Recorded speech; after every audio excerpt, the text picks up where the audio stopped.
สวัสดีจันครับ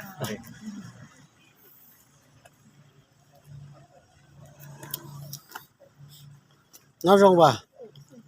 từ bao nhiêu rong cả nói rong nói rong xin chào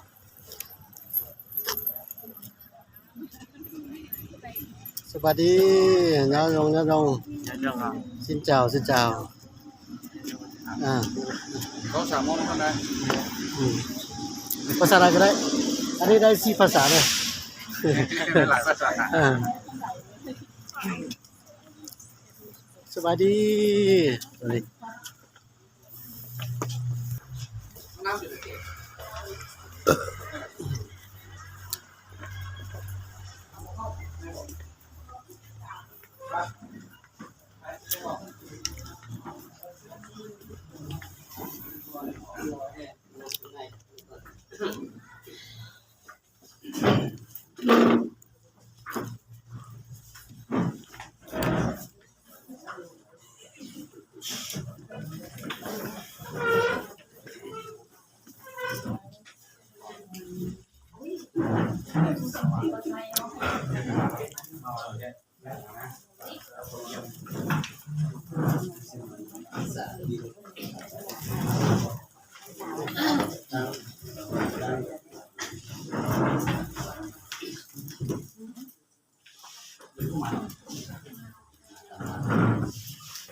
จะนั่งนั่ง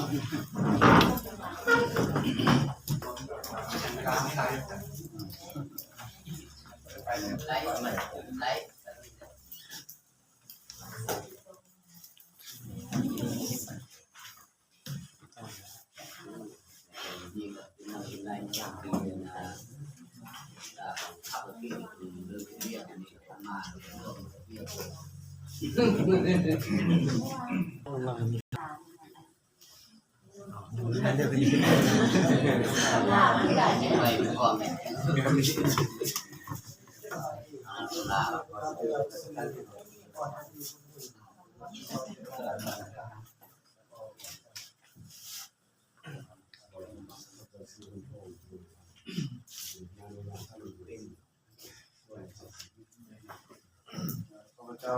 คำบริหารนะครับเจ้าบริหารเจ้าครับจัดงานงานบอกไปไหมบอกเราสวัสดีเนาะข้าพเจ้าจากเดียวลงใจศิสะอาดแล้วก็เป็นประธานอาคารกรรมวาลนี่สวัสดีข้าพเจ้าชื่อแกงสิทธิ์ศิวิไลผู้ศึกษานิเทศมัธยมแล้วก็เป็นผู้รับสอบเรียนงานนิเทศภายในนี้เจ้าสวัสดีครับเจ้าชื่อไทยบรรยกหน่อยเป็นห้องงานบริหาร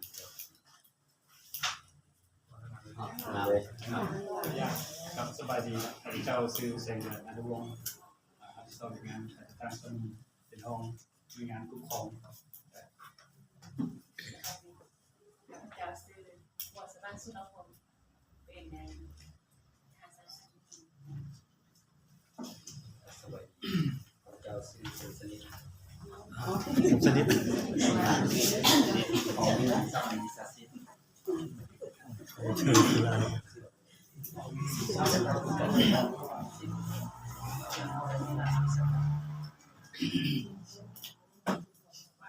เจ้าชื่ออนุพรเป็นทำงานราชการสอนภาษาไทยศาสตร์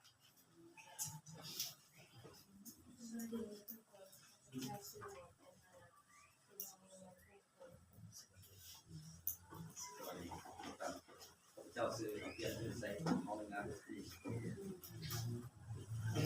สวัสดีข้าพเจ้าชื่อคำไรตาครับสอบวิชา ICT ครับสอบในงานข่าวสาร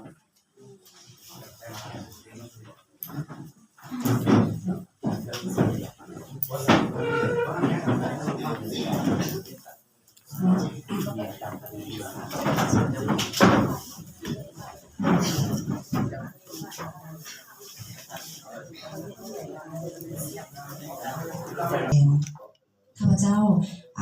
ทางนางทิพพร คณวงศาในนามคณะจัดตั้งพิธีขออนุญาตเรียนเสนอ ขบวนที่ว่าได้มาร่วมแลกเปลี่ยนบทเรียนในครั้งนี้ซึ่งว่านำพามีทานภูมิไสยศาสตร์หัวหน้าองค์การศึกษาธิการดีกีฬาเมืองไซเศรษฐา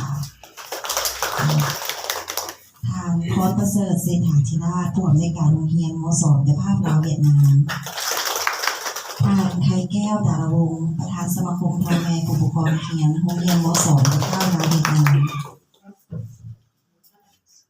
ทานนางเวียงศรีมณีเพชรฮองผู้อำนวยการโรงเรียนม.2 เจ้าภาพลาวเวียดนามทานวันไซยงบรรทมฮองผู้อำนวยการโรงเรียนม.2 เจ้าภาพลาวเวียดนามเจ้าทานนางศิประภัยเงินศรีหัวหน้าหน่วยงานคุ้มครองของโรงเรียนเจ้าต่อไปทานนางมาลัยพันธ์โภคสมบัติหัวหน้าหน่วยงานบริหารทานนางคำพรทองไส้สอนหัวหน้าหน่วยงานวิชาการโรงเรียน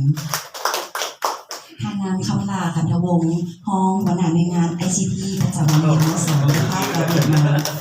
เจ้าทานนางบ่อเรียนไซธิรัตน์ห้องหัวหน้าหน่วยงานบริหาร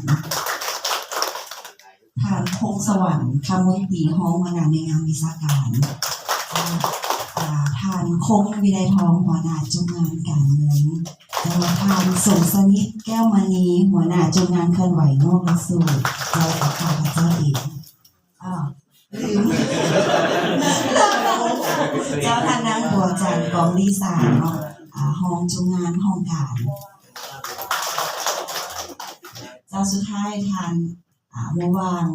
ซึ่งเป็นหัวหน้าจุงานเทคโนโลยีข้อมูลข่าวสารของโรงเรียนเจ้าและต่อไปขอมอบให้ทางผู้อำนวยการโรงเรียนทั้งสองเป็นเรื่องอันกันสิ่งที่ภาคส่วนที่มาเกี่ยวข้องกันแต่แท้ทางซื้อทางนาเบี้ยไปกินที่เนาะเป็นตัวรักตัวร้านกันขายนั่นก็ซื้อก็สอบว่าอีกคนอื่นเนาะแต่ท่านเขาเริ่มที่ใส่เวลาของเขาทุกทีจะให้มีเป็น1 วันคนแรกแต่ว่าเพราะนั้นความจำเป็นเนาะแต่เขาดำเนินมาละก่อนอื่นหมด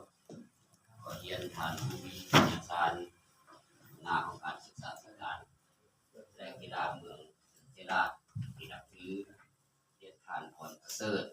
เศรษฐาธิราชผู้ในการโรงเรียนม.2 มิตรภาพเราเวียดที่นับถือเรียนทานวันไซพุนาคะแนนสามัญประธานผู้เรียกชื่อเนาะประธานสมาคมนักเรียนเนาะที่ว่าได้ตัดสินใจนำพาทีมงานที่ว่าเพิ่นมานำผมมีหรือมีอย่างที่ว่าเพื่อเล็กน้อยก็สร้างแก้ได้เพิ่นก็สลามาก็นั่นคือเพื่อเพียงมายังขนาดด้วยกันเรียนทั้ง2ฝ่าย2เรื่อง2เรียนภาคแพทย์ทางเรียนพวกเขาเนาะมื้อนี้เขาสุขีมีความภาคภูมิใจเป็นอย่างยิ่งจากนั้นข้าพเจ้าทำนามภูมิใจการเรียนเขาทุกใจขอแสดงความยินดีมีความจริงใจและต้อนรับบรรดาฐานทีมงานบรรดาพนักงานผู้อาจารย์โรงเรียนม.2 มิตรภาพลาวเวียดนามมีนครเวียงจันทร์ข้าพเจ้าอีกครั้งหนึ่งขอเชิญชวนบรรดาพนักงานผู้อาจารย์ผู้เรียนพวกข้าพเจ้าขอแสดงความเยี่ยมพร้อมแสดงความต้อนรับตบมือสมเสยเป็นทางการนะครับแล้วการที่ทุกท่านได้มายิ้มยามมื้อนี้ข้าพเจ้าขออนุญาตเสนอเป็นบทรายงานโดยย่อเป็นวิดีอาร์เนาะหม้อก็มีครูความใส่เวียดนามเนาะอาจารย์บ่จันเนาะของอีสานเนาะสอนภาษาเวียดนามพอจะครูพอพวกสปสเนี่ยก็คิดเรื่อยๆเนาะว่าระบบการสอนได้ไหนนะว่าทั้งข้าพเจ้านี่ก็เคยได้เสนอเนาะทั้งสปสทั้งเฮาทั้งสปสของเวียดนามคันแม่นบ่เฮ็ดเป็นของเฉพาะของเวียดนามนี่พวกเฮานี่บ่สามารถเกิดขึ้นได้ระบบนี้นะเป็นอย่างภาษาเวียดนามภาษาละพอโดยเฉพาะเขายังที่สร้างได้ครับเพราะมันในโรงเรียน